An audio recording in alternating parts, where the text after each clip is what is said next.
Congressman Raskin. Can I just ask you, how has the committee, has it making progress on Jack Smith potentially publicly testifying before Congress? Well, we've not heard back from Chairman Jordan.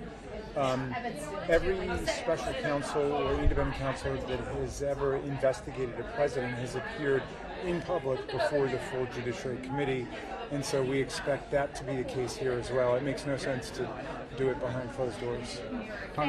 Sorry, go ahead. On the Federal Workers Union, the largest Federal Workers Union crowd, they're calling for a clean CR to be passed and for the government shutdown to end. Does that change your position? Should Democrats rethink their strategy?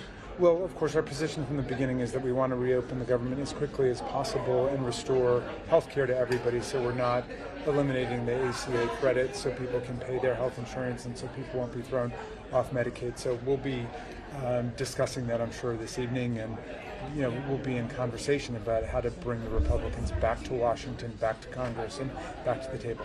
And sir, can I get your reaction? The House Oversight Committee released their report on the Biden Autopen probe. I just want to get your reaction on that. I've not seen that yet. James Comer released it today. It was just, and Attorney General Pam Bondi said she'd look into it. They didn't have any criminal referrals, but they just released the conclusion of the report. I was just wondering if you saw it and if you had any reaction to that. I've not seen that yet. I will definitely check it out. But of course, President Trump, like President Biden, has used an Autopen for doing official business, and as long as the intent of the president or the author in any event is successfully vindicated, it's perfectly legal. So I always thought that was much ado about nothing.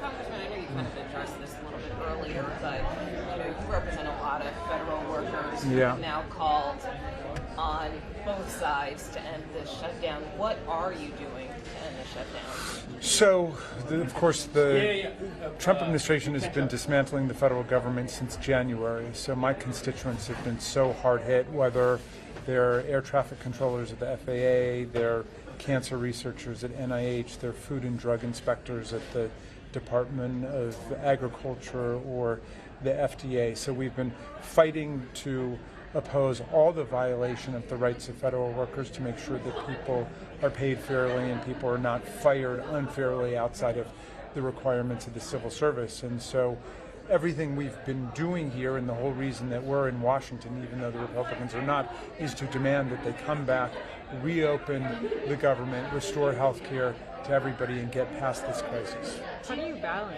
that, between seeing how potentially 40 million people in the SNAP can be affected, the AFG letter, versus more things like what your grassroots wants you to do, which is to hold the line? How do you balance that dichotomy? Well, the watchword for these tough days is solidarity, and we don't want people who are dependent on the Affordable Care Act or Medicaid to be pit against federal workers, to be pit against people who need SNAP benefits and nutrition and food, and we're going to stand up for everybody and do the best that we can to reopen the government and also reopen healthcare for the American people and nutrition for people who are now looking at a complete cutoff in SNAP benefits this Saturday. And if you were to just cave now, you wouldn't be able to do that.